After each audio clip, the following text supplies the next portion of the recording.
This right here simplified my camera rig.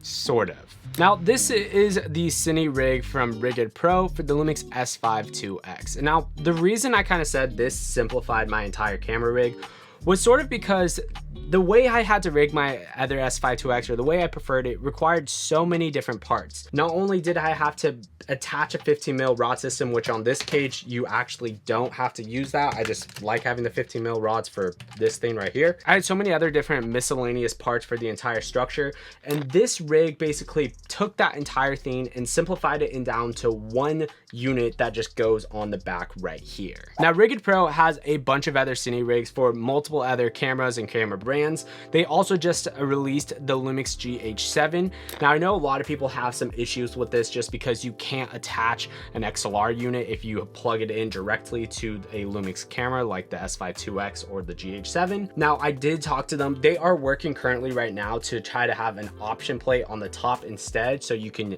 replace this top, have your XLR unit still be accessible, and then still be attached different parts like normal top handles with record buttons, and not having to use the super long, tall top handles that go around your XLR unit. Instead, you could attach it back here and still have a giant XLR unit right here. So that's going to be really nice once that comes out. Let's dive into why I personally am rigging up my camera like this and why there's some advantages to it. So the first reason is I'm kind of waiting for that S1H Mark II box camera. Now, I don't know anything, even though I do work with Lumix occasionally. I know nothing when that camera is coming out whatsoever, but I'm waiting for that next flagship camera, and this is kind of to tide me over. I'm not going to get an FX6 because I'm not a Sony shooter and I'm a Lumix shooter. Reason two that I rigged this camera up is I'm not a hybrid shooter. I don't really do photos and videos simultaneously. So if you are an event shooter, or you are a hybrid shooter shooting photos and videos, this rig doesn't make any sense for you. And I guess continuing on to that point is when I do want to shoot photos, I have a second S5iiX, which I'm filming on right now, that I can shoot photos with.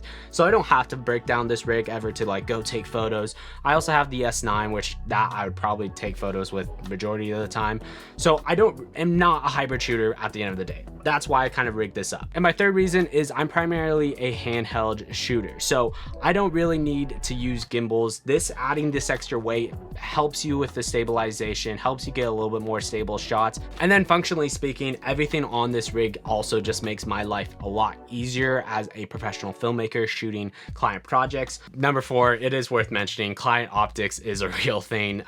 Client's perspective, even if you love it or hate it, you show up like this on set, you are going to just be seeming like you're more of a professional filmmaker seeing BTS with things like this. If you're spending $100,000 on a Tesla truck and they just shipped it to your house and you're like, cool, great, versus the way that Tesla truck did it, where you spend $100,000, you show up, it's this whole event, then it just makes a whole lot more sense when you spent that much money with the company. It's like when you're showing up on set, you look like the professional on set. You're not like the grandson who has a little DSLR camera and like, oh, my little grandson shoots videos and photos now. No, you show up on set like this, you are going to be taken serious as a professional.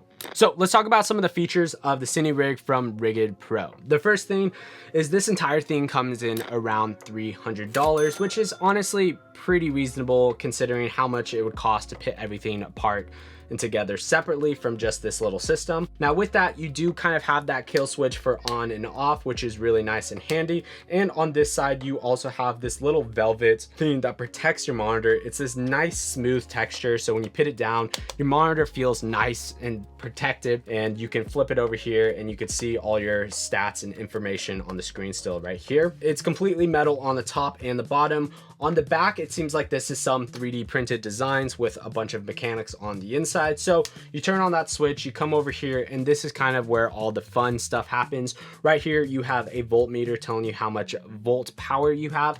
And then you have 4 D taps on this side, which can power and plug in a bunch of different things. Now, with all that said, I do have a couple cons with this entire system as a whole, just with the Cine rig.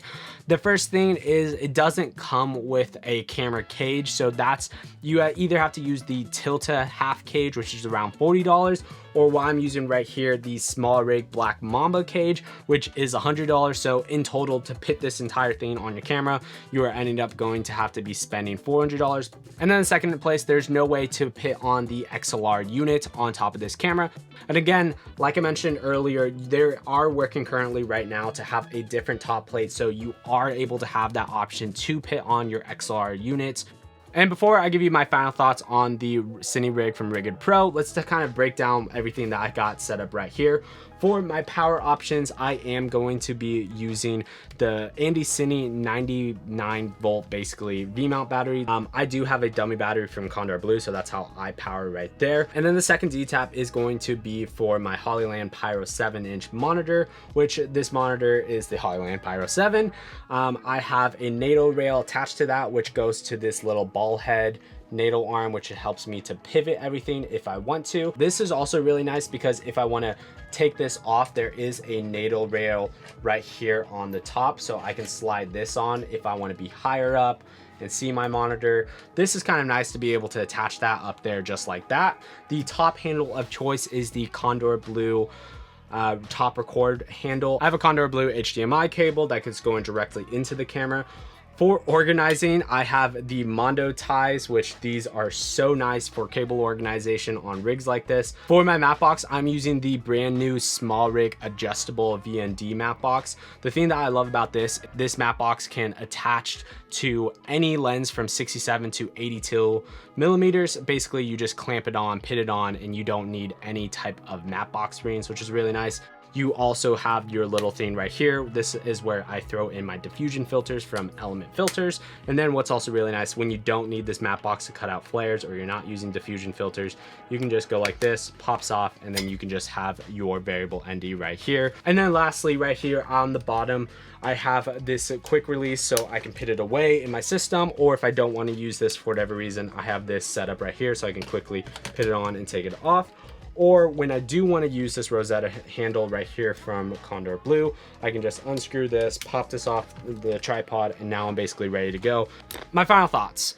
For $300, this kind of seems like a little bit of a no-brainer to me personally, just because I feel like this not only just kind of makes my entire rig not only look a little bit more professional, but it adds a lot of value, like protecting my side monitor right here, bringing my stresses levels down. And also, like most of us who are Lumix shooters, waiting for the S1H Mark II, $300 might be tithing me over to make this rig feel a little bit more premium than it actually is, which it's still extremely capable camera, but this just kind of makes it feel a little bit more professional, especially when I'm going on client projects and commercial shoots. Anyways, I'd love to hear your guys' thoughts in the comments down below. Would you guys set up your entire rig similar to how I do it, or are you more of a hybrid shooter? Let me know down in the comments below. And if you are interested in seeing me compare the Lumix S5iiX versus the GH7, you could check out that video right there. YouTube recommends you might like this video right here. Until the next one, guys, peace.